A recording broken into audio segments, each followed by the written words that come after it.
Assalamualaikum warahmatullahi wabarakatuh.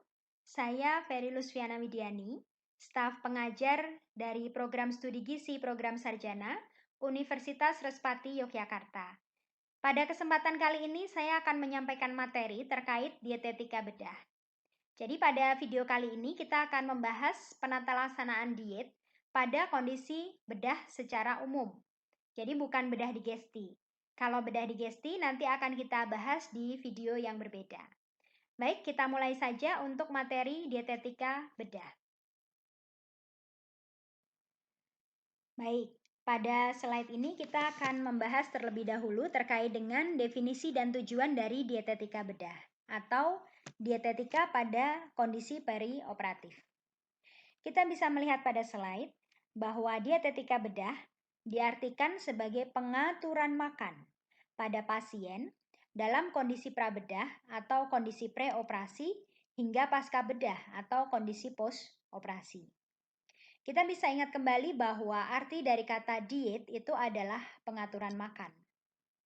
Dan dietetika bedah ini merupakan salah satu tugas seorang dietitian untuk memberikan asuhan gizi kepada pasien untuk mengatur makan pasien, mulai dari pasien masuk rumah sakit pertama kali ketika persiapan tindakan operasi, sampai nanti pasiennya selesai dioperasi dan harapannya pasien bisa cepat sembuh dan cepat pulang kembali ke rumah. Adapun tujuan dari dietetika bedah, yang pertama untuk mencapai hasil optimal dari operasi.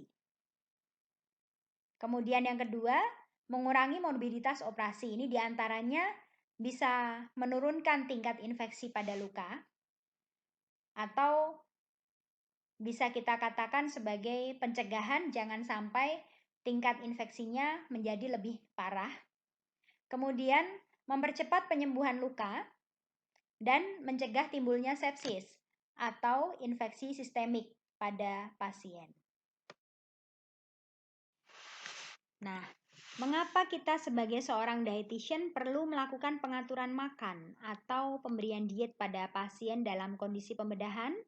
Karena terdapat beberapa problem yang terkait dengan kondisi pembedahan yang apabila tidak tertangani dengan baik dapat menyebabkan peningkatan risiko terjadinya malnutrisi pada tubuh pasien. Problem tersebut diantaranya yang pertama adalah peningkatan stres metabolik. Peningkatan stres metabolik ini dapat terjadi pada pasien dalam kondisi preoperasi maupun postoperasi. Tetapi tentunya kalau kondisi postoperasi pasti jelas akan mengalami peningkatan stres metabolik atau hipermetabolisme. Kondisi hipermetabolisme akan terjadi peningkatan kebutuhan zat gizi, terutama energi dan protein, sehingga harus diimbangi dengan asupan yang juga harus meningkat. Nah, apabila seorang pasien ternyata asupannya tidak bisa memenuhi kebutuhan, maka akan terjadi resiko penurunan berat badan pada tubuh pasien, atau bahkan bisa lebih parah lagi, nanti akan terjadi resiko penurunan status gizi. Nah, sehingga akan mengarahnya ke malnutrisi. Baik, kondisi yang kedua adalah dipuasakan, tetapi puasanya terlalu lama, lebih dari 24 jam. Itu juga bisa menjadi problem di dalam kondisi pembedahan. Pasien dalam kondisi preoperasi ini biasanya dipuasakan terlebih dahulu, tetapi seharusnya tidak boleh lebih dari 24 jam. Apabila puasanya sampai lebih dari 24 jam, maka akan berisiko terjadi dehidrasi dan hipoglikemia. Sehingga saudara bisa membayangkan, pasiennya belum dioperasi saja sudah dehidrasi lebih dulu. Nah, padahal nanti ketika dioperasi pasti akan mengalami perdarahan, kan? Jadi akan meningkatkan risiko kematian pada pasien untuk problem yang kedua ini. Kemudian problem yang ketiga adalah kondisi klinis penyakit, diantaranya misalkan ada ileus. Ya. Ileus itu adalah sumbatan di ileum. Bisa karena terjadi atrofi pada fili-fili usus, bisa juga karena adanya sumbatan dari benda-benda tertentu. Sehingga ileum tidak bisa dilewati makanan sama sekali. Nah, sehingga nanti akan ada perlu pertimbangan rute pemberian makan yang tepat untuk pasien. Demikian juga dengan kondisi klinis yang lain, misalkan strangulasi, peritonitis ya. Peritonitis itu inflamasi pada peritoneum. Kemudian perdarahan pada saluran cerna. Ini juga beberapa kondisi klinis yang memerlukan pertimbangan lebih lanjut bagi seorang dietitian untuk memberikan terapi diet pada pasien. Baik itu mengenai rute pemberian makan, mengenai bentuk makanan, dan lain sebagainya.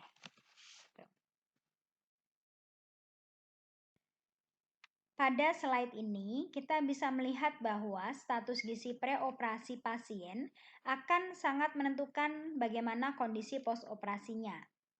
Tentunya kita sebagai seorang dietitian, dalam mengkaji status gizi tidak hanya berdasarkan domain antropometri saja, tetapi juga harus berdasarkan domain biokimia, fisik klinis, dietary, dan juga riwayat personal. Sebagai contoh, misalkan kita menjumpai ada seorang pasien dalam kondisi preoperasi, status gizi antropometrinya normal, kondisi fisik klinisnya juga normal. Akan tetapi ternyata dia mengalami hipoalbuminemia dalam kondisi preoperasi. Ini tentunya harus menjadi satu pertimbangan yang besar bagi seorang dietitian.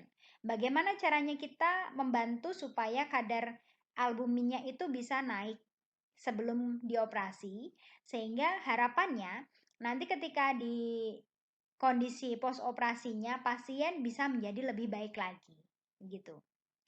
Sehingga kalau kondisi post operasi ini baik, maka nanti harapannya penyembuhan luka pasien bisa menjadi lebih cepat.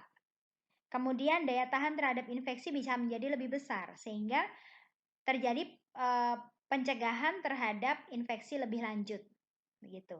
Dan juga adaptasi postoperasinya menjadi baik ya, sehingga pasien harapannya bisa lebih cepat pulang ke rumah. Baik, mari kita membahas terkait dengan diet preoperatif terlebih dahulu. Baik, ada beberapa hal yang perlu dipertimbangkan terkait dengan penata laksanaan diet pada kondisi preoperatif. Ini yang pertama adalah keadaan umum pasien. Keadaan umum pasien ini kita bisa melihat dari bagaimana kesadaran pasien ketika masuk rumah sakit untuk melakukan operasi. Apakah pasiennya dalam kondisi kompos mentis atau tidak. Jadi nanti untuk penata laksanaan diet kita bisa mempertimbangkan dengan keadaan umum pasien tersebut. Kemudian yang kedua adalah macam pembedahan. Ini ada dua macam, jadi ada bedah mayor dan bedah minor. Bedah mayor atau bedah besar itu identik dengan lama operasi yang biasanya lebih lama daripada bedah minor dan perdarahannya dengan jumlah yang lebih banyak. Sedangkan untuk bedah minor, perdarahannya biasanya dalam jumlah yang sedikit. Contoh dari bedah mayor misalkan ada bedah organ ya, bedah transplantasi organ atau bedah saluran cerna. Sedangkan yang bedah minor misalnya operasi amandel, kemudian operasi pengambilan kutil ya, itu termasuk bedah minor. Jadi untuk perdarahannya lebih sedikit daripada bedah mayor.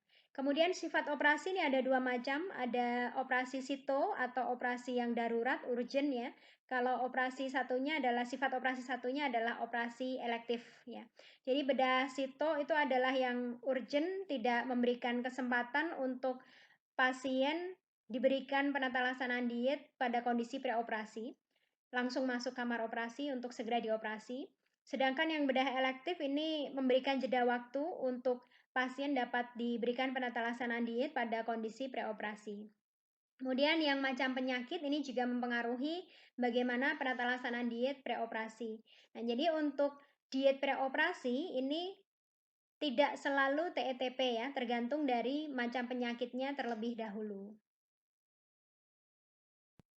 Nah, untuk kondisi preoperasi kita perlu melakukan screening gizi terlebih dahulu, mana pasien yang berisiko malnutrisi dan mana pasien yang tidak berisiko malnutrisi. Sehingga nanti kita bisa memprioritaskan untuk pasien-pasien yang berisiko malnutrisi akan kita lakukan asesmen gizi. Jadi asesmen gizi itu nanti ada asesmen antropometri, asesmen biokimia, asesmen fisik klinis, asesmen dietary, dan riwayat personal. Nah, jadi nanti akan menentukan bagaimana pemberian dukungan gizi yang akan kita lakukan terhadap pasien tersebut. Nah, ini tujuannya adalah untuk mempertahankan status gizi pada kondisi preoperasi, untuk mencegah komplikasi dari malnutrisi protein, dan untuk menurunkan komplikasi pada kondisi postoperasinya. Baik, terkait dengan dukungan gizi, ini ada beberapa indikasi siapa-siapa saja pasien yang perlu mendapatkan dukungan gizi pada kondisi preoperasinya. Jadi sebelum operasi, pasien perlu mendapatkan dukungan gizi terlebih dahulu. Ada indikasi yang pertama adalah ketika asupan pasien turun atau tidak adekuat selama 10 hari sebelum dirawat. Nah, ini juga nanti perlu kita berikan dukungan gizi terlebih dahulu supaya tidak memberikan komplikasi pada saat kondisi post operasinya. Kemudian berat badan turun atau terjadi penurunan berat badan lebih dari 10% dalam waktu sebulan terakhir ya. Ini juga perlu kita berikan dukungan gizi terlebih dahulu sebelum pasiennya operasi.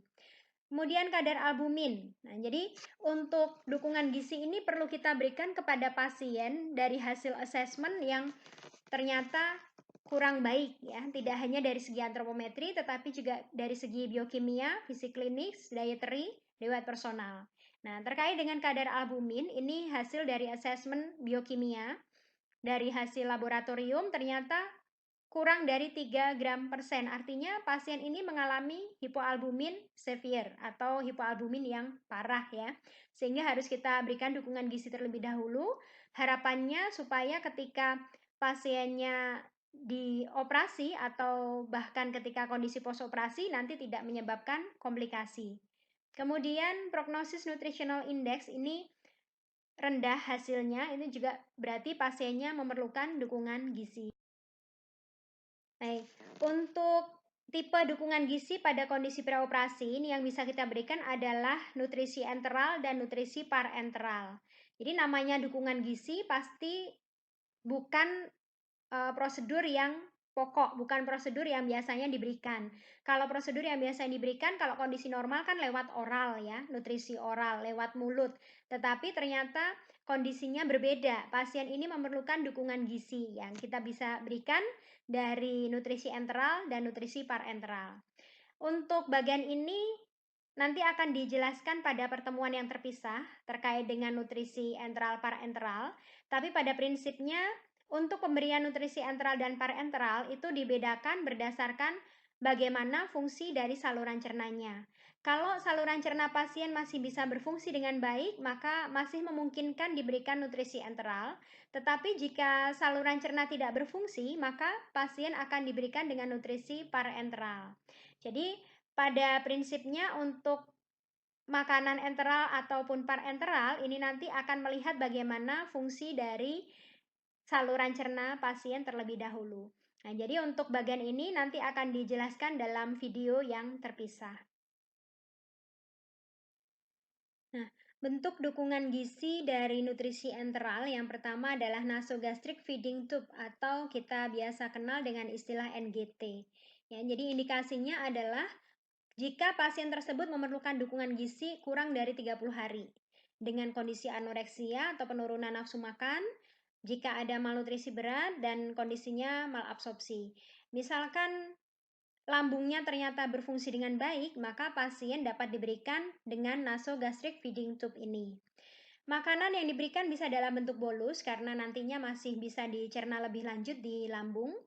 Kemudian pada kondisi tertentu, misalkan terjadi penyumbatan, maka selang harus dilepas kemudian dipasang kembali. Jadi selang perlu diganti kira-kira 10-15 hari. Dan kemungkinan ada timbul komplikasi, ada aspirasi, tube obstruction atau penyumbatan selang ya, kemudian kerusakan dari hidung karena memang untuk NGT ini selangnya dimasukkan dari hidung masuk ke esofagus ya. Kemudian bentuk dari NGT ada dua macam, ada bolus dan drip. Kalau makanan yang bentuk bolus ini makanan enteralnya dimasukkan melalui selang ya, selangnya di ujungnya ada spuitnya, bentuknya seperti suntikan. Nanti dihabiskan dalam waktu 30 menit ya, jadi habis dalam waktu yang tidak terlalu lama. Kemudian kalau yang drip ini ada alat pengatur tetesnya, jadi biasanya cairannya lebih encer dan waktu untuk habiskannya lebih lama daripada yang bentuk bolus. Nah, untuk yang gastrotomi ini juga sama, makanan akan masuk ke lambung ya melalui selang, tapi bedanya adalah kalau yang gastrotomi ini selangnya tidak dilewatkan hidung. Selangnya langsung dimasukkan ke lambung melalui tindakan operasi terlebih dahulu ya. Jadi selangnya langsung dari perut masuk ke lambung. Jadi tidak melalui hidung, tidak melalui esofagus. Kemudian untuk gastrotomi ini biasanya menggunakan alat untuk memasukkan makanannya ya. Jadi beda dengan yang NGT. Kalau NGT ini ada resiko aspirasi, sedangkan yang gastrotomi tidak ada resiko aspirasi. Tetapi untuk yang gastrotomi bisa jadi ada risiko infeksi, disfungsi dari alatnya dan juga nyeri karena memang diawali dengan tindakan operasi untuk pemasangan selang terlebih dahulu. Kemudian siapa saja yang memerlukan gastrotomi ini? Ketika pasien tersebut memerlukan dukungan gizi dalam waktu yang lebih dari 30 hari, apabila ada gangguan saraf menelan, ada obstruksi esofagus, jadi esofagusnya ada sumbatan atau penyempitan, kemudian dalam kondisi kanker ya, jadi kanker karena membutuhkan dukungan gizi dalam waktu yang lama bisa kita berikan dengan gastrotomi. Kemudian untuk gastrotomi ini ideal digunakan untuk makanan yang masih berbentuk bolus karena makanannya masih melewati lambung sehingga ada pencernaan lebih lanjut.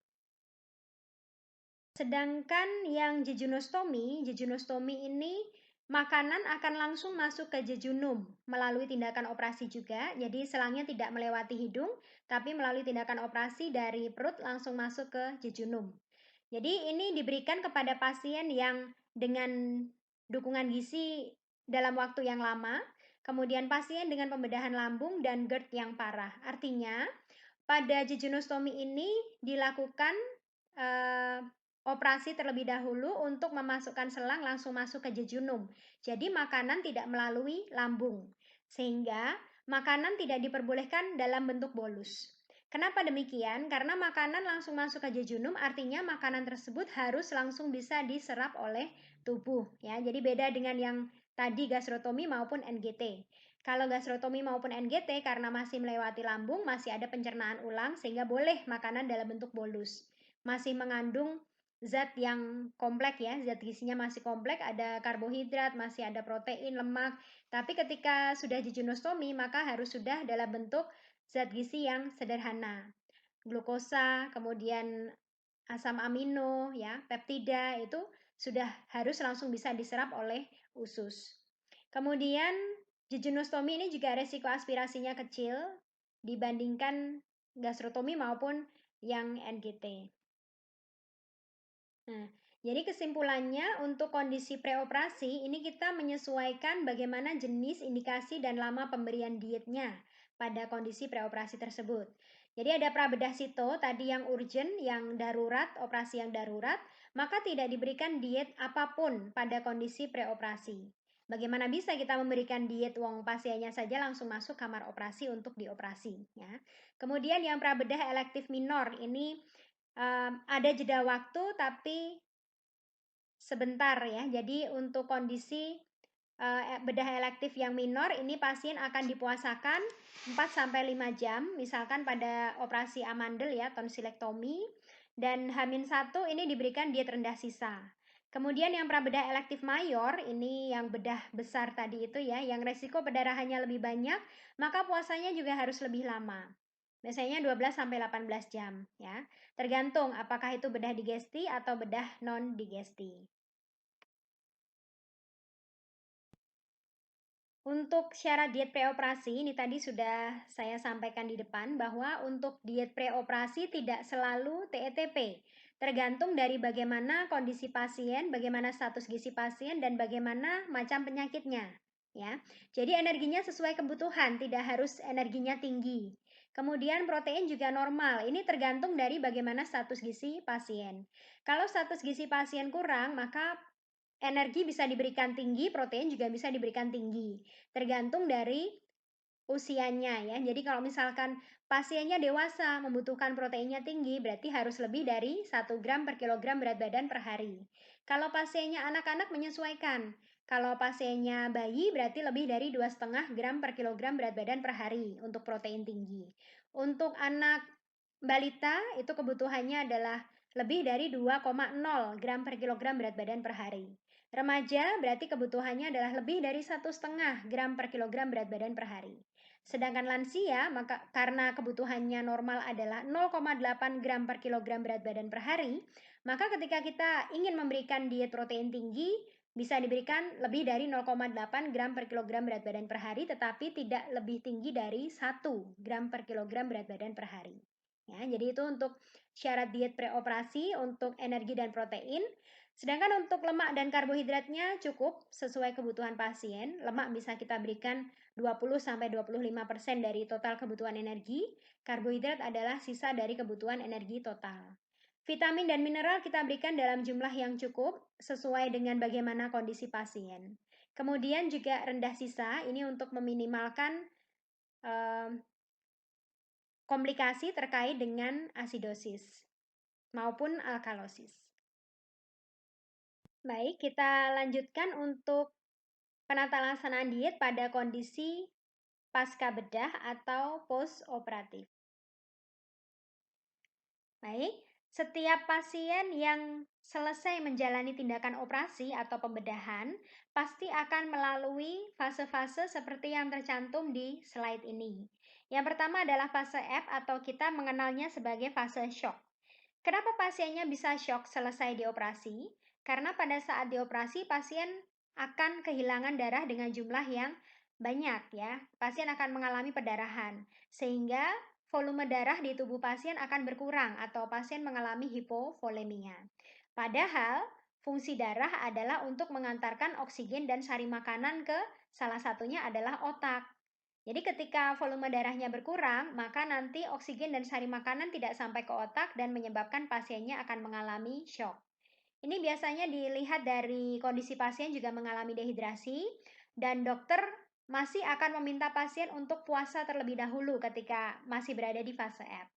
Sampai nanti terdengar bising usus yang artinya fungsi usus sudah kembali normal dan pasien sudah diperbolehkan makan.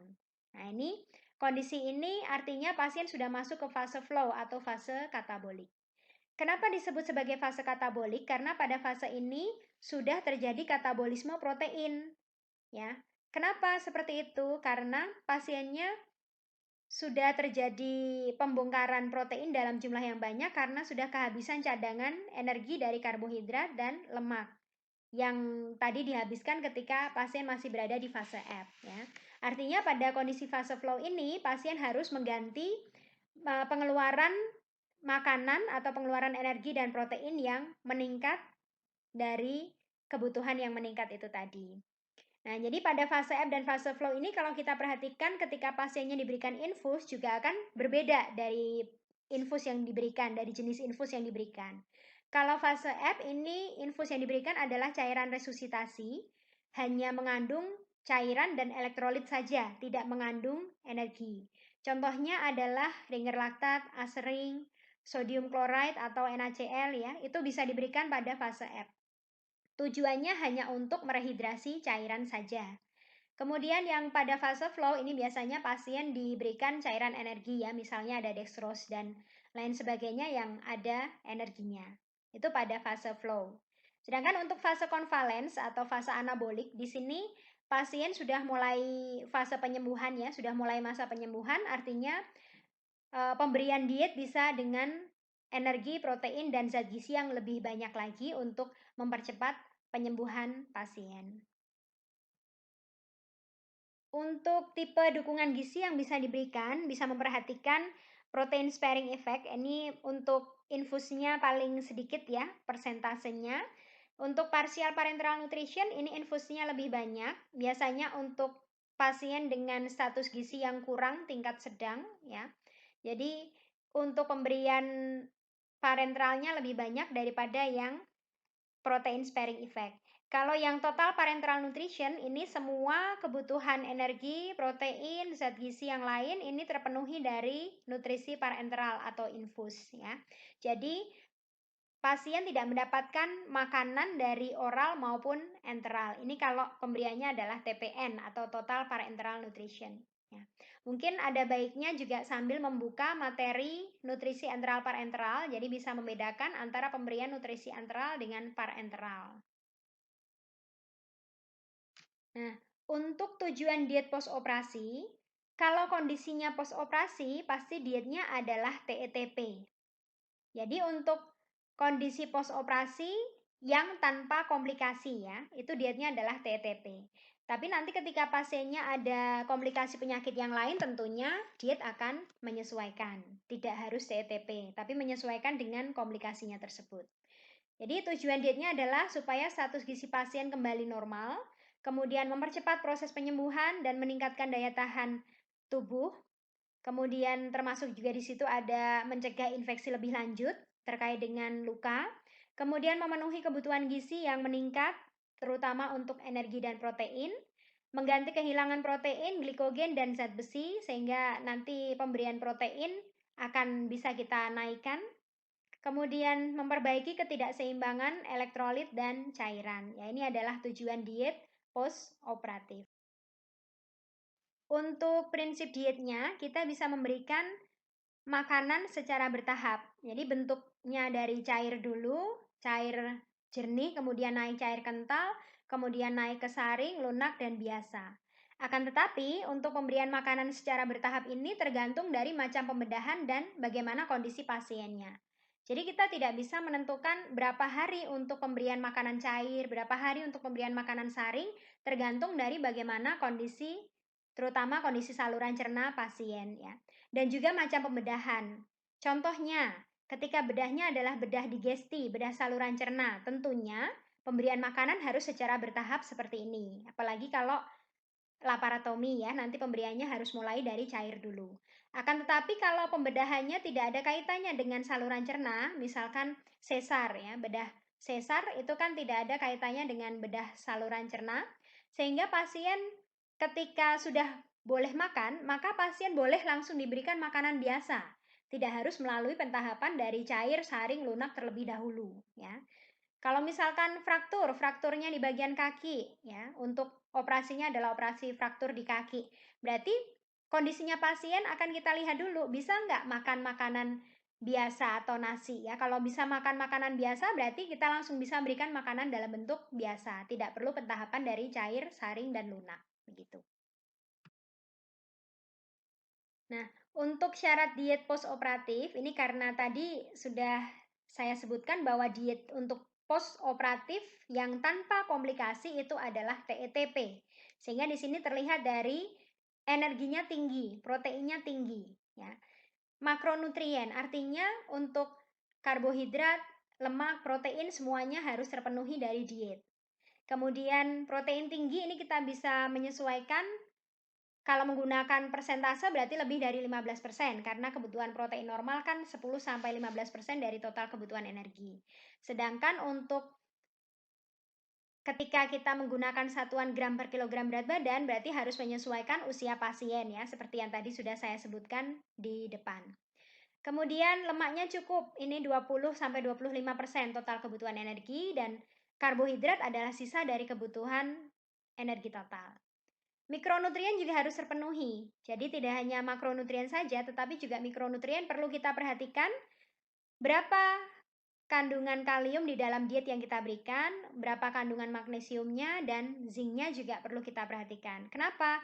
Karena mikronutrien ini adalah berperan sebagai koenzim ya, artinya nanti membantu metabolisme dari zat gizi makro, begitu. Sehingga harus kita perhatikan bagaimana pemenuhannya. Termasuk juga vitamin C untuk membantu penyembuhan ya. Asam amino tertentu, misalkan ada arginin, itu juga harus kita penuhi dengan jumlah yang cukup supaya penyembuhan lukanya bisa menjadi lebih cepat, begitu.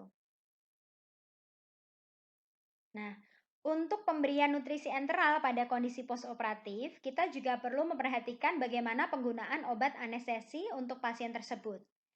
Obat anestesi itu dampaknya dapat menurunkan motilitas usus, sehingga usus tidak bisa berfungsi secara optimal atau bahkan ususnya masih belum bekerja.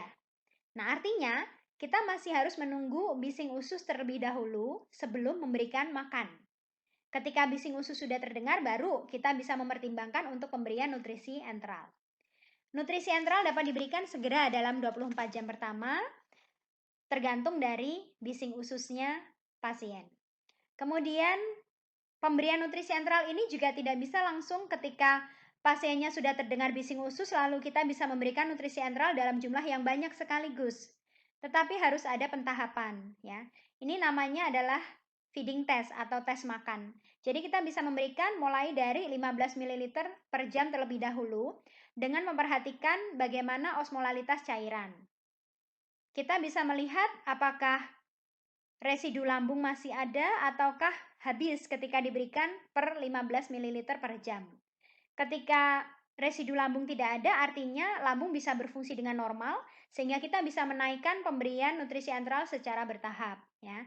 Jadi itu adalah yang kita sebut dengan feeding test. Jadi ini nanti untuk pemberian nutrisi enteral kita tidak bisa terburu-buru, tergantung dari bagaimana kondisi pasien, terutama terkait dengan fungsi dari saluran cernanya. Baik, demikian materi untuk penata laksanaan diet pada kondisi pembedahan secara umum. Untuk penata laksanaan diet pada bedah digestif nanti akan disajikan dalam video yang berbeda. Terima kasih. Kurang lebihnya saya mohon maaf. Assalamualaikum warahmatullahi wabarakatuh.